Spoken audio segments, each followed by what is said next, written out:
Selamat pagi teman-teman semua. Selamat pagi, Miss. Selamat pagi. Sebelum memulai acara weekend online worship kita, mari kita berdoa dalam hati kita masing-masing.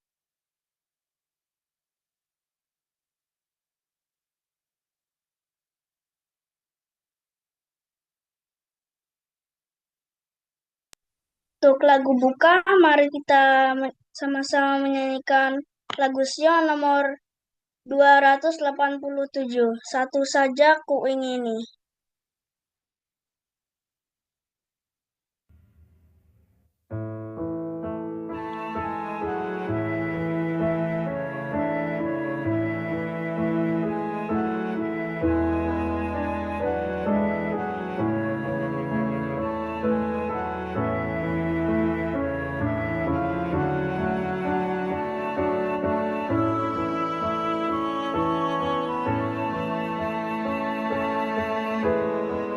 Satu saja ku ingini daripadamu ya Tuhan, baik oleh air pun roh suci, ku mohon Tuhan sucikan.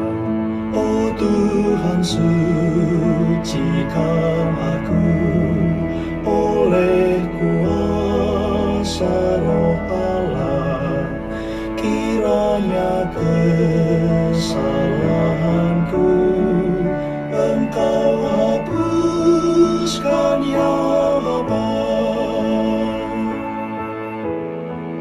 Ku percaya akan kaya daripadamu ya Yesus, tetapi yang lebih kekal ialah hati yang kudus. Oh Tuhan sucikan aku oleh kuasa Roh Allah, kiranya kesalahanku Engkau hapuskan ya Bapa. Jikalau hatiku bersih, lebih luas pandanganku dalam hidupmu yang suci, kulihat akan kasih-Mu. Oh Tuhan sucikan aku oleh kuasa Roh Allah, kiranya kesalahanku Engkau hapuskan ya Bapa. Meski ku jaga jalanku dan menahankan pikiran, sia-sia upayaku, sucikan aku ya Tuhan. Oh Tuhan sucikan aku oleh kuasa Roh Allah, kiranya kesalahanku Engkau hapuskan ya Bapa.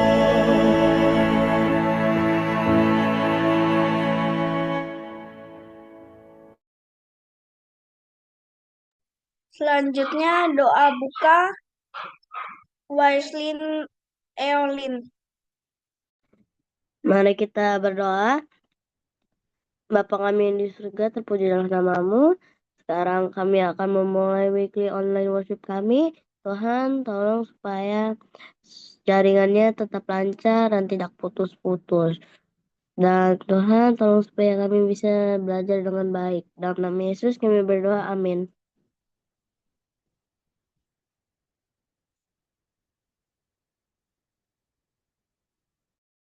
Selanjutnya kita akan mendengarkan lagu pujian. Yang pertama oleh Deborah dan adiknya, yang kedua oleh Dorothy Turut Padang.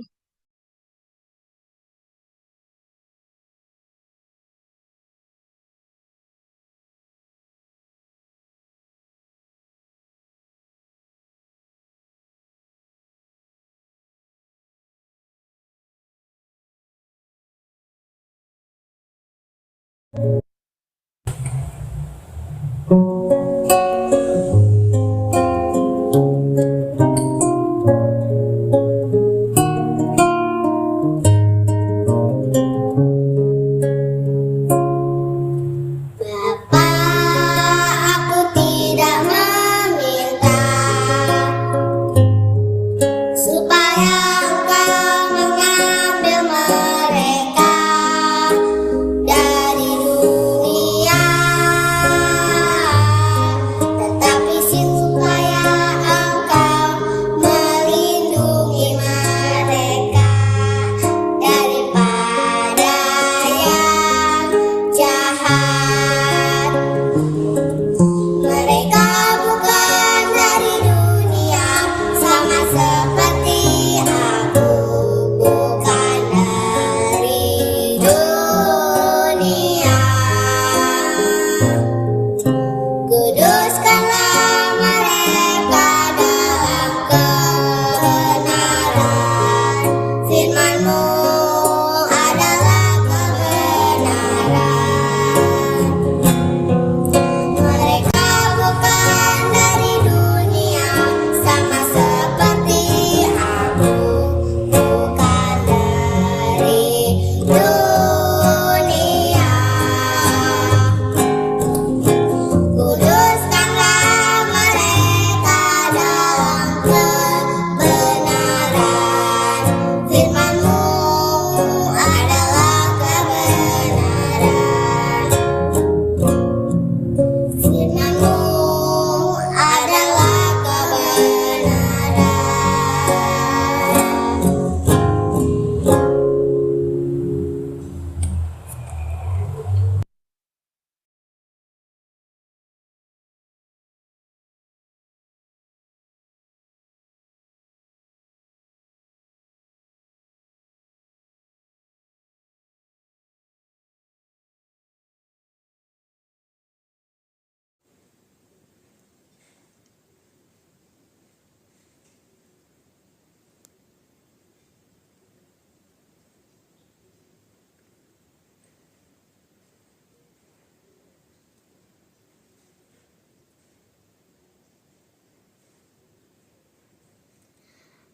I wanna be like Jesus, think like Jesus, do what He will do.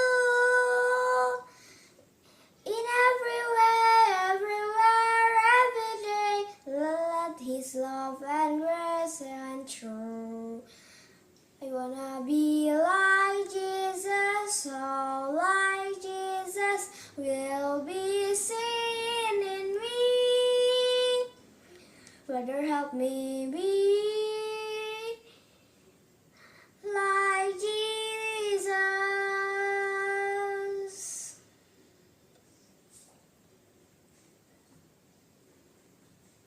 Now be like Jesus, think like Jesus, do what He will do.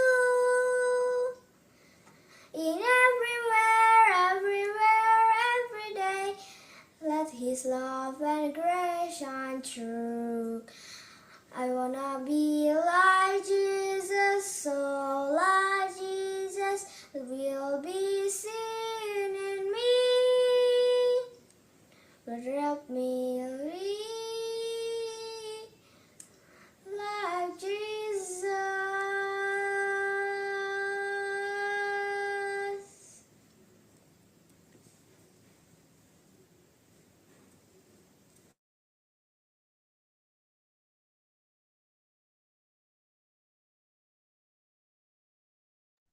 Selanjutnya doa kelompok kami serahkan ke Miss Ridley.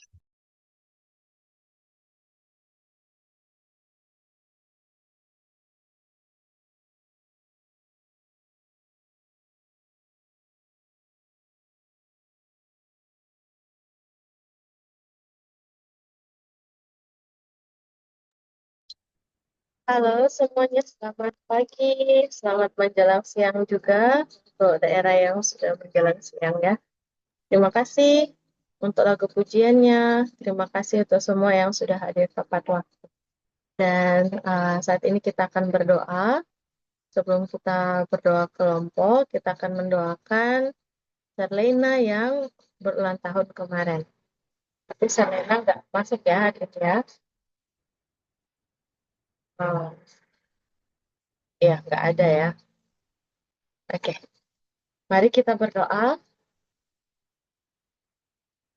Tuhan kami yang hidup, kami bersyukur untuk kasih-Mu bagi kami hingga pada saat ini. Kami mau mendoakan teman kami Serlena yang sudah Tuhan berkati dengan usia 1 tahun lagi di hari kemarin. Tuhan berkati dia dalam pertumbuhannya, dalam pendidikannya, bahkan dalam masa mudanya dia bisa semakin mengenal Tuhan, semakin mengasihi Tuhan, dan menjadi berkat dimanapun dia berada. Dan Tuhan, Pak, kami percaya Tuhan sudah menyediakan banyak berkat baginya untuk kehidupannya hari ini dan seterusnya. Kami mohon berkat Tuhan juga kiranya menjadi bagian keluarganya dalam pelayanan dan dimanapun mereka berada, kasih setia Tuhan tetap menaungi mereka. Berkati kakak beradiknya dan berkati semua orang yang dia kasih. Terima kasih banyak Tuhan, kami serahkan semuanya ini dalam tangan-Mu. Dalam nama Yesus kami berdoa. Amin. Oke, kita akan ke breakout room.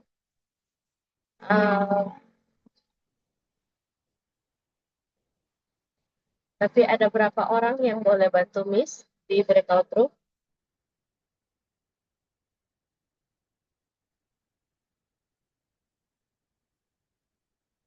Apakah Gina boleh pimpin room 1?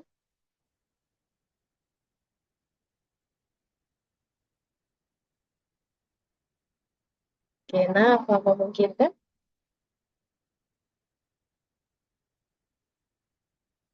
Halo? Bisa, Miss. Oh, terima kasih. Kemudian Sarah. Halo Sarah. Sarah boleh pimpin room 2?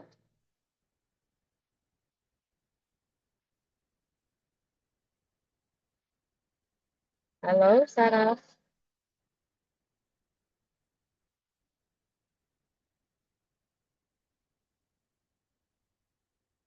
Ya mungkin nggak bisa ya. Kalau Sarah nggak bisa, boleh Teresa di room 2?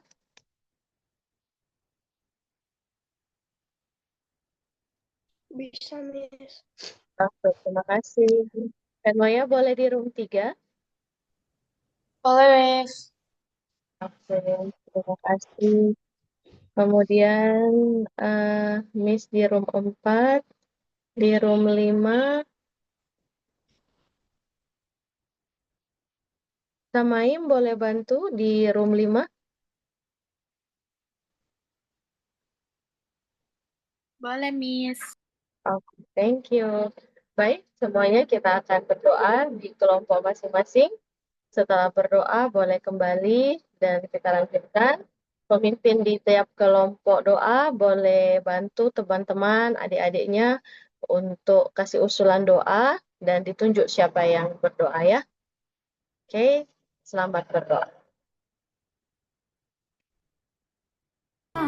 Dan terima mahkota indah.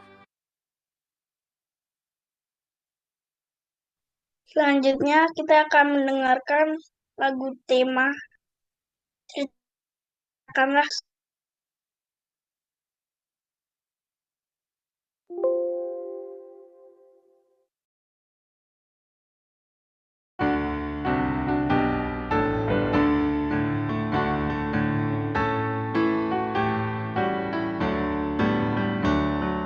Ceritakanlah kisah Yesus, ukirlah dalam hati kisah indah Sang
Selanjutnya firman Tuhan oleh Venoya Saragi.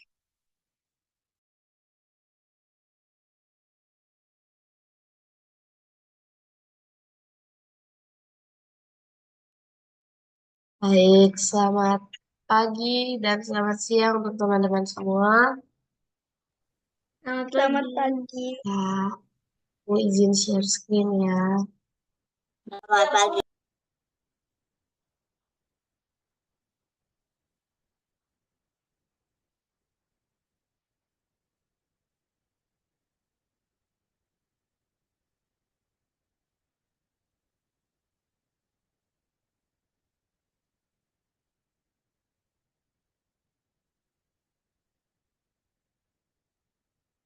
Kita dengan pagi ini adalah Tuhan dapat mentahirkan aku. Diambil dari buku Kerinduan Segala Zaman, jilid 1 pasal 20. Sebelum itu mari kita berdoa. Kami yang surga, saat ini kami mau memulai, kami mau menerima firman Tuhan, biarlah Tuhan memimpin kami boleh mengerti dan boleh menyenangkan sesuai dalam Tuhan Yesus kami berdoa. Amin. Dari segala penyakit yang dikenal di dunia timur, penyakit kusta adalah suatu penyakit yang paling ditakuti. Penyakit ini tidak dapat disembuhkan dan mudah berjangkit, serta membawa celaka pada si penderita. Di kalangan bangsa Yahudi, penyakit ini dianggap sebagai hukuman bagi dosa. Itulah sebabnya disebut pukulan jari Allah. Karena akarnya begitu dalam dan tidak dapat dibasmi serta membawa mati. Maka penyakit ini dianggap sebagai lambang dosa. Oleh undang-undang agama, kusta itu dianggap najis. Mereka dianggap sebagai orang yang telah mati, disingkirkan dari masyarakat. Apa saja yang dijamahnya adalah najis. Udara dicemari oleh nafas mereka, itu juga najis. Seorang yang telah disangka mendapat penyakit ini harus menyatakan dirinya kepada imam-imam yang harus memeriksa dan menentukan keadaannya. Jika didapati benar ia berpenyakit kusta, maka ia harus disingkirkan dari keluarganya, putus hubungan dari himpunan Bani Israel, serta diharuskan bergaul hanya dengan mereka yang menderita penyakit yang sama, yaitu penyakit kusta. Undang-undang sangat keras dalam hal ini, hingga raja-raja dan penghulu-penghulu pun tidak terkecuali.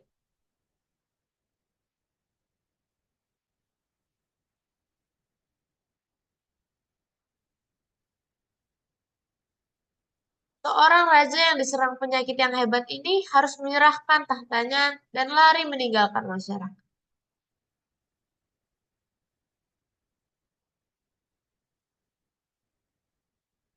Di daerah tempat Yesus bekerja, banyak orang yang menderita penyakit ini, dan kabar tentang pekerjaannya sampai kepada telinga mereka itu, membawa suatu kabar yang memberi sinar pengharapan. Tapi sejak zaman Nabi Elisa, belum pernah diketahui seorang pun yang mendapat penyakit ini dapat sembuh. Mereka tidak berani mengharap pada Yesus untuk berbuat bagi mereka itu apa yang dia belum pernah lakukan bagi siapapun.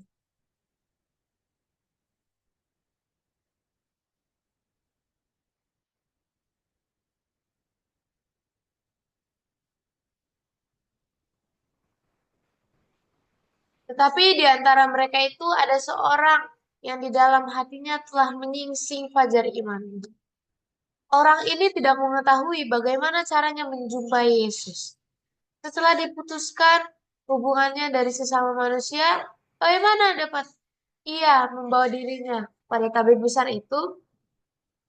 Maka ia telah bertanya-tanya, jika Kristus mau menyembuhkan dia, maka Yesus akan menunjukkan diri untuk memperhatikan seorang yang percaya bahwa penderitaannya adalah sebagai hukuman dari Allah. Maka Yesus bukan sebagai orang Farisi atau para tabib yang mengutuk dia dan menggambarkan mengamarkan diri agar melarikan diri jauh dari masyarakat, ia memikirkan segala perkara yang ia dengar dari hal Yesus. Tidak seorang pun yang mencari pertolongan telah Yesus tolak. Orang yang malang ini mengambil keputusan untuk mencari juru selamat. Dalam perasaannya, walaupun kota itu tertutup, mungkin ia bisa mendapat jalan masuk melalui jalan kecil di lereng-lereng gunung, atau menemui Yesus sedang mengajar di luar kota. Kesulitan yang dihadapinya sangatlah besar, tapi inilah satu-satunya pengharapan. Orang kusta ini dibawa kepada juru selamat. Yesus sedang mengajar di tepi danau dan orang banyak sedang mengerumuni dia. Dengan berdiri dari jauh, orang kusta ini dapat mendengarkan beberapa perkataan yang keluar dari bibir juru selamat. Ia melihat dia meletakkan tangannya di atas orang sakit. Ia melihat orang timpang, orang buta, orang tepok, dan mereka yang sedang menderita berbagai-bagai penyakit mendapat kesembuhan sambil memuji Allah karena kelepasan mereka. Imannya dikuatkan. Ia datang lebih mendekati orang banyak itu. Larangan terhadap dirinya, keselamatan orang banyak, dan ketakutan orang banyak terhadap dirinya dilupakan. Ia hanya memikirkan akan berkat kesembuhan. Ia adalah suatu tontonan yang najis. Penyakitnya sangat ditakuti, dan tubuhnya yang sedang menjadi busuk itu sangatlah ngeri dipandang mata. Apabila orang banyak melihat dia, semuanya pun berlari karena takut. Mereka berdesak-desakan satu dengan yang lain karena ingin menghindar agar tidak menyentuh dia. Ada pula yang berusaha mencegah dia menghampiri Yesus, tetapi semuanya itu sia-sia adanya. Ia tidak melihat atau mendengar mereka. Ucapan hinaan dan kutukan tidak dihiraukan lagi. Ia hanya melihat anak Allah. Ia hanya mendengar suara yang memberi hidup baru kepada yang hendak mati. Ia mendesak maju menuju pada Yesus, lalu merebahkan dirinya pada kakinya sambil berseru, "Tuan, jika Tuan mau, Tuan dapat mentahirkan aku." Yesus menjawab, "Aku mau, jadilah engkau tahir." Dan mengulurkan tangannya atas orang yang berpenyakit kusta itu. Matius 8 ayat 3. Dengan tiba-tiba suatu perubahan telah terjadi pada diri orang kusta ini. Daging tubuhnya menjadi sehat, urat sarafnya bekerja kembali, dan otot-ototnya menjadi kuat. Kulitnya yang kasar itu terganti laksana kulit seorang bayi yang sehat layak. Yesus menuntut agar orang ini jangan memberitahukan pekerjaan yang telah dilakukan, tetapi ia harus membawa korban persembahan di bait suci. Persembahan itu tidak dapat diterima hingga imam-imam telah memeriksa dan menyatakan bahwa orang itu telah sembuh dari penyakitnya. Seandainya penyembuhan orang kusta ini telah diketahui oleh imam-imam, maka kebencian mereka terhadap Kristus itu akan membawa mereka untuk menjatuhkan hukuman yang tidak jujur kepadanya. Yesus menghendaki agar orang ini menyatakan dirinya di bait suci sebelum kabar mujizat itu sampai kepada mereka. Dengan jalan ini, suatu keputusan yang adil dan tidak memihak dapat diperoleh, dan orang kusta yang telah disembuhkannya dapat bersama-sama lagi dengan keluarga dan sahabat-sahabat.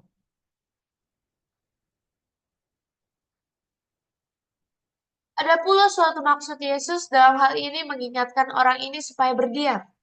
Juru selamat mengetahui bahwa musuh-musuhnya senantiasa berusaha untuk membatasi pekerjaannya dan membalikan orang banyak daripadanya. Dia mengetahui jika penyembuhan orang kusta itu digembar-gemborkan, orang kusta yang lain akan datang mengerumuni dia dan orang banyak akan terjangkit oleh penyakit itu.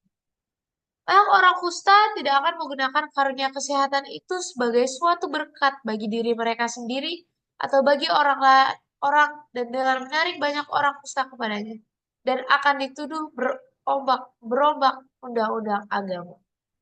Dengan demikian, pekerjaannya dalam mengabar Injil akan terhalang. Peristiwa itu telah membenarkan amanah Kristus.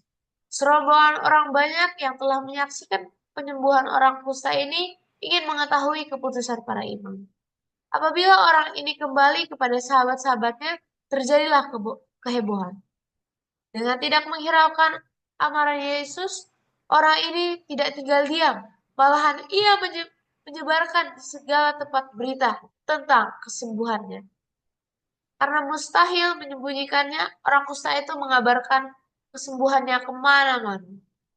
Karena ia merasa bahwa hanyalah karena kerendahan hati Kristus, sehingga dia melarang dia berbuat hal ini.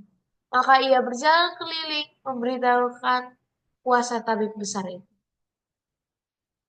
Ia tidak mengerti bahwa dengan tiap-tiap pernyataan yang seperti itu menjadikan para imam dan tua-tua lebih tekad untuk membinasakan Yesus. Orang yang telah sembuh ini merasa bahwa berkat kesehatan itu sangatlah berharga. Ia bersuka-suka karena kesehatannya telah pulih kembali dan telah kembali kepada keluarga dan masyarakat serta merasa bahwa adalah mustahil untuk tinggal diam dan tidak memuji tabib yang telah menyembuhkannya itu.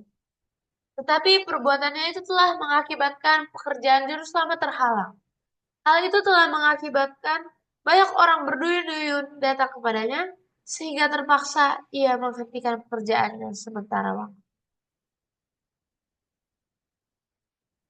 Para pemimpin di Yerusalem telah mengirim mata-mata untuk mencari alasan untuk membunuh Kristus. Ia menjawab dengan memberikan kepada mereka suatu bukti kasihnya bagi manusia, penghargaannya kepada Taurat dan kuasanya untuk melepaskan jiwa dari dosa dan maut.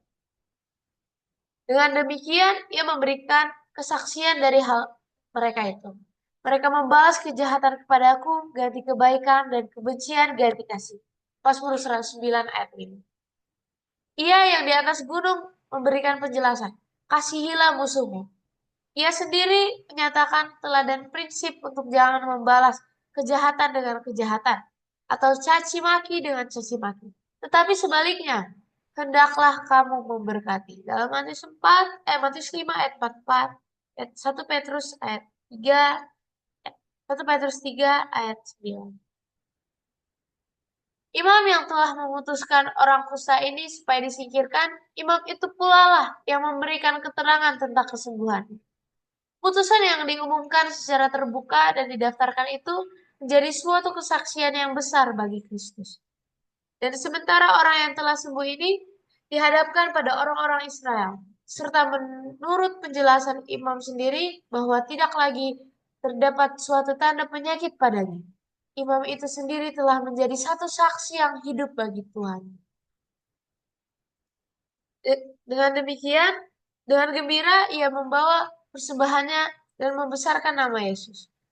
Imam-imam diyakinkan oleh kuasa ilahi juru selamat. Kesempatan diberikan kepada mereka untuk mengetahui kebenaran dan mendapat faedah dari terang itu. Jikalau ditolak, maka itu akan berlaku untuk selama-lamanya, serta tidak pernah akan kembali lagi. Orang banyak telah menolak terang itu, tetapi terang itu bukan diberikan dengan sia-sia. Banyak hati telah digerakkan sehingga untuk seketika mereka terdiam. Selama kehidupan juru selamat, pekerjaannya seakan-akan tidak mendapat sambutan kasih dari imam-imam dan guru-guru. Tetapi setelah kenaikannya, sejumlah besar imam menyerahkan diri dan percaya. Kisah Rasul 6 ayat 7. Kerjaan Kristus dalam menyembuhkan orang kusta dari penyakit yang mengerikan itu menjadi suatu ilustrasi tentang pekerjaannya dalam menyucikan jiwa dari dosa. Orang yang datang pada Yesus itu penuh dengan kusta. Racun penyakit yang mematikan itu telah merajalela pada seluruh tubuhnya. Murid-murid berusaha mencegah guru mereka supaya jangan menjamah orang kusta. Karena seorang yang berani menjamah seorang yang kena penyakit kusta menjadikan dirinya juga najis. Tapi dengan meletakkan tangannya atas orang kusta itu, Yesus tidak mendapat apa-apa yang najis. Jamaahnya memberikan kuasa yang memberi hidup. Penyakit kusta disembuhkan. Demikian pula dengan kusta dosa yang telah berakar dalam, mematikan dan mustahil disucikan oleh kuasa manusia. seluruh kepala sakit, dan seluruh hati lemas lesu. Dari telapak kaki sampai kepala tidak ada yang sehat. Bengkak dan bilur dan luka baru, tidak dipijit dan tidak dibalut dan tidak ditaruh minyak. Yesaya 1 ayat 5 dan 6. Tapi Yesus yang datang dengan peri kemanusiaan itu tidak tercemar. Hadiratnya mempunyai kuasa menyembuhkan untuk orang berdosa. Siapa saja yang jatuh pada kakinya sambil berkata dengan penuh percaya, Tuhan, jika Tuhan mau, Tuhan dapat mentahirkan aku. Akan mendengar jawabnya, aku mau, jadilah engkau tahir. Di dalam beberapa peristiwa penyembuhan, Yesus tidak dengan segera memberikan berkat yang dicari. Tapi di dalam peristiwa orang kusta ini, pada saat permohonan itu disampaikan, pada detik itu juga permohonannya dikabulkan. Apabila kita berdoa memohon berkat duniawi, jawabannya mungkin ditangguhkan. Atau Allah mungkin akan memberikan sesuatu yang lain daripada yang kita minta. Tetapi bukan demikian jika kita meminta kelepasan dari dosa. Adalah kehendaknya untuk menyucikan kita daripada dosa. Menjadikan kita anak-anaknya dan menyangguhkan kita menghidupkan suatu kehidupan yang suci. Kristus yang telah menyerahkan dirinya karena dosa-dosa kita untuk melepaskan kita dari dunia yang jahat, dunia jahat yang sekarang ini. Menurut kehendak Allah dan Bapa kita. Galatia 1 ayat. Maka inilah keberanian percaya kita kepadanya, yaitu bahwa Ia mengabulkan doa kita jika kita meminta sesuatu kepadanya menurut kehendaknya. Dan jika kita tahu bahwa Ia mengabulkan apa saja yang kita minta, maka kita juga tahu bahwa kita telah memperoleh segala sesuatu yang telah kita minta kepadanya. Di dalam penyembuhan seorang yang berpenyakit lumpuh di Kapernaum, sekali lagi Yesus mengajarkan kebenaran yang sama. Adalah untuk menyatakan kuasanya dalam mengampuni dosa-dosa dan mujizat itu dilakukan. Bagaimana orang kusta, maka orang lumpuh ini telah hilang segala pengharapannya untuk kesembuhan. Penyakitnya adalah akibat suatu hidup yang berdosa, dan penderitaannya diperhebat dengan rasa penyesalan. Orang lumpuh ini telah kecewa dan merasa bahwa ia tidak akan mendapat pertolongan lagi dari siapapun. Lalu ia mendengar akan keajaiban pekerjaan Yesus. Ia mendengar orang berkata bahwa ada orang yang berdosa dan tidak berdaya sebagaimana dia juga telah disembuhkan, hingga orang yang berpenyakit kusta pun telah sehat kembali. Dan sahabat-sahabatnya yang membawa berita ini menguatkan hatinya dengan mengatakan bahwa jika ia dibawa kepada Yesus, dia juga akan dapat disembuhkan. Tetapi harapannya jatuh bila ia teringat bagaimana penyakitnya telah menimpa kepadanya. Ia takut kalau tabib sejati itu tidak mau membiarkan dia dalam hadiratnya. Tetapi kerinduannya yang terbesar itu ialah bukannya kesembuhan tubuh saja, tapi juga kelepasan dari beban dosa. Jika ia dapat melihat Yesus dan menerima jaminan keampunan serta mendapat kedamaian dalam surga, ia telah puas walaupun hidup atau mati dalam menurut akan kehendak Allah. Tangisan orang yang akan mati ini adalah agar dia dapat datang dan menghampiri hadirat. Ia tidak mau membuang waktu. Dagingnya makin menjadi busuk.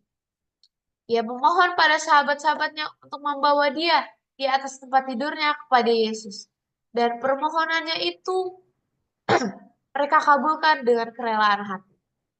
Tetapi oleh karena begitu padat orang banyak telah berkumpul di sekeliling rumah di mana juru selamat sedang berada, maka agak sulitlah bagi orang sakit ini bersama teman-temannya untuk mendapatkan dia atau mendengarkan suaranya. Berkali-kali pengusung orang lumpuh ini mencoba menembus orang banyak itu, tapi sia-sia belaka. Orang sakit ini melihat sekelilingnya dengan suatu perasaan sengsara yang tidak terkatakan. Bila pertolongan yang sudah lama diharapkan telah dekat, Bagaimana mungkin melenyapkan pengharapannya? Bagaimana dia harus balik lagi? Sedangkan Yesus ada di depan sana. Dengan perasaan sedih, ia mengusulkan pada orang-orang yang mengurusnya untuk mengulurkan dia dari atap rumah itu yang datang tepat pada kaki Yesus. Pembicaraannya itu pun terhalanglah. Juru selamat memandang pada wajahnya yang penuh kesedihan, serta pada mata yang memohon kasihan yang diarahkan kepadanya. Yesus mengerti maksudnya. Ia telah menarik pada dirinya roh yang bimbang dan ragu-ragu itu. Ketika orang lumpuh ini masih di rumah, juru selamat telah membawa keyakinan pada angan-angan hatinya. Bila ia bertobat dari segala dosa-dosanya dan percaya akan kuasa Yesus untuk menyembuhkan dia, anugerah pemberi hidup juru selamat mula-mula memberkati hatinya yang rindu itu. Yesus telah memperhatikan kelipan percaya pertama yang tumbuh pada iman, bahwa dia adalah satu-satunya penolong bagi orang berdosa, dan melihat imannya bertumbuh oleh usahanya untuk datang menjumpainya. Ini dengan perkataan yang dengar sebagai alunan musik pada telinganya, juru selamat berkata, "Hai anakku, dosamu sudah diampuni." Beban putus asa terangkat dari jiwa orang yang sakit ini.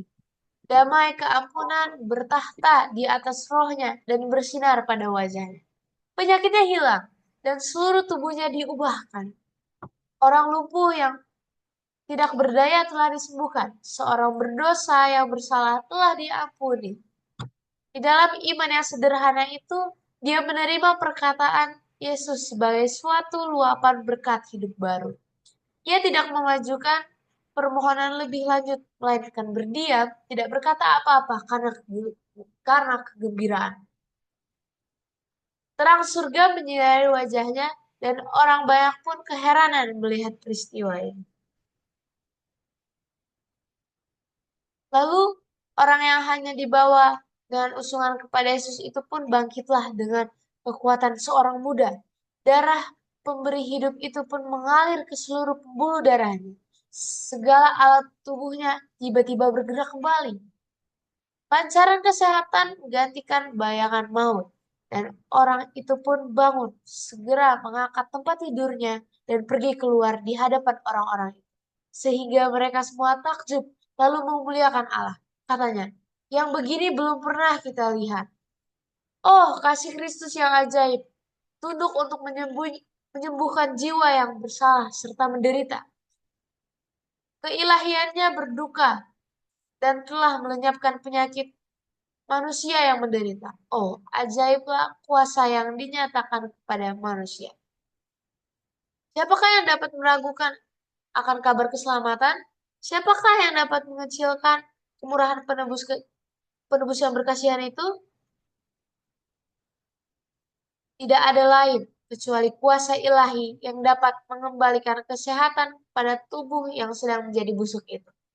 Suara yang sama yang telah memberikan hidup pada waktu manusia dijadikan dari debu tanah, suara itu pula lah yang memberikan hidup pada orang yang sakit lumpuh yang hampir mati itu. Kuasa yang sama yang telah memberikan hidup pada tubuh telah membaharui hatinya. Ia yang pada waktu kejadian berfirman, maka semuanya jadi. Dia memberi perintah, maka semuanya ada. Mazmur 33 ayat 9.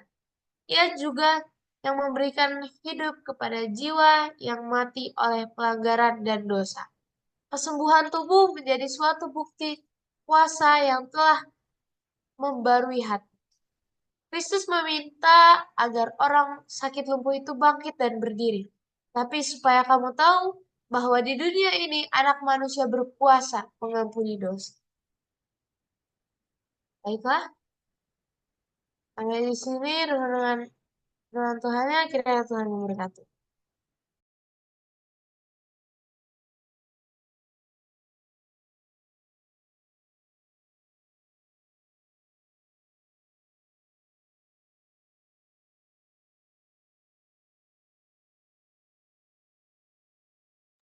Selanjutnya, kita akan menyanyikan lagu tutup, lagu Sion nomor 59.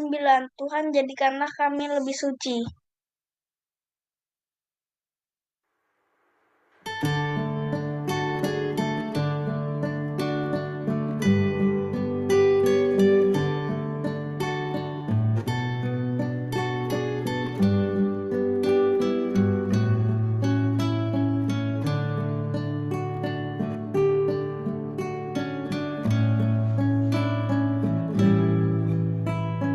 Tuhan jadikanlah kami lebih suci, jadi lebih suci sampai jumpa lagi. Tuhan jadikanlah kami lebih setia, jadi lebih setia sampai jumpa lagi. Tuhan jadikanlah kami rendah hati, lebih rendah hati sampai jumpa lagi. Tuhan jadikanlah kami lebih kasih, lebih mengasihi sampai jumpa lagi. Seperti Tuhan Yesus sampai jumpa lagi.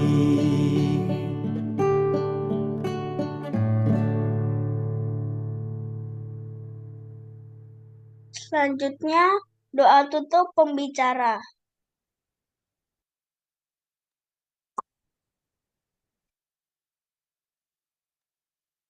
Baiklah, mari kita bersama dalam doa.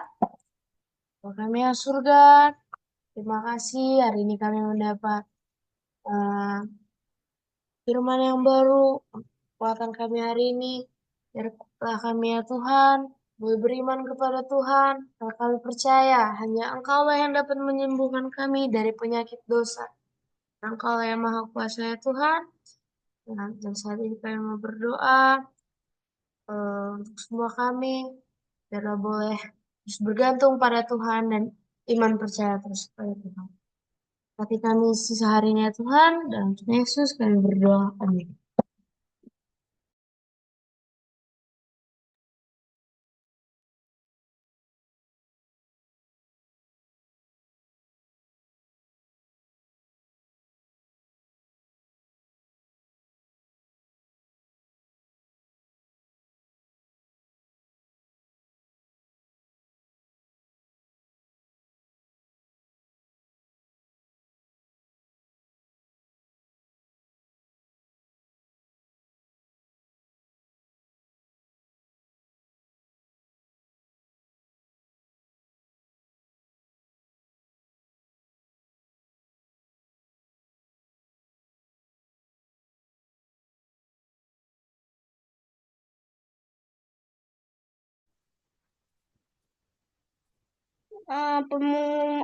Selanjutnya, pengumuman dan foto bersama.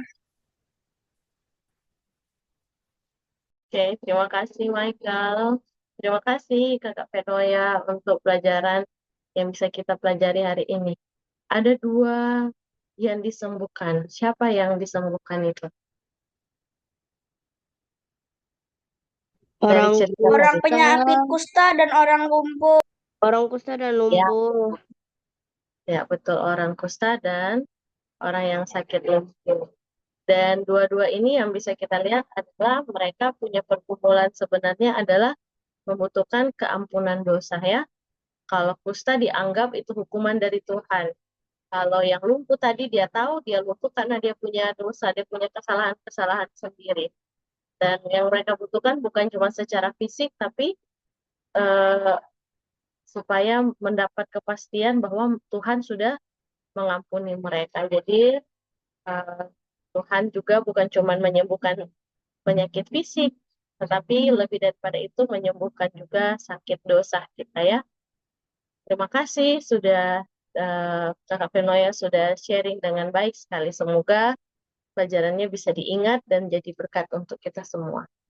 Kita akan foto bersama, boleh dibuka kameranya. Dan sementara kalian buka kamera, misalkan bacakan yang akan mengambil bagian untuk minggu depan. Senin minggu depan, tanggal 24 Februari, MC oleh Kiven. Kiven ada? Kiven ada ya? MC oleh Kiven, doa buka oleh Ariela. Kemudian lagu pujian oleh Wycliffe dan Maurina. Jadi Kiven, ya Kiven sudah balas ya, sudah siap ya. Kiven, Ariela, Wycliffe dan Maurina. Siapkan yang akan ambil bagian minggu depannya. Saya belum ya. Saya nanti ya, ditunggu jadwalnya. Oke, kita akan foto, misalkan hitung.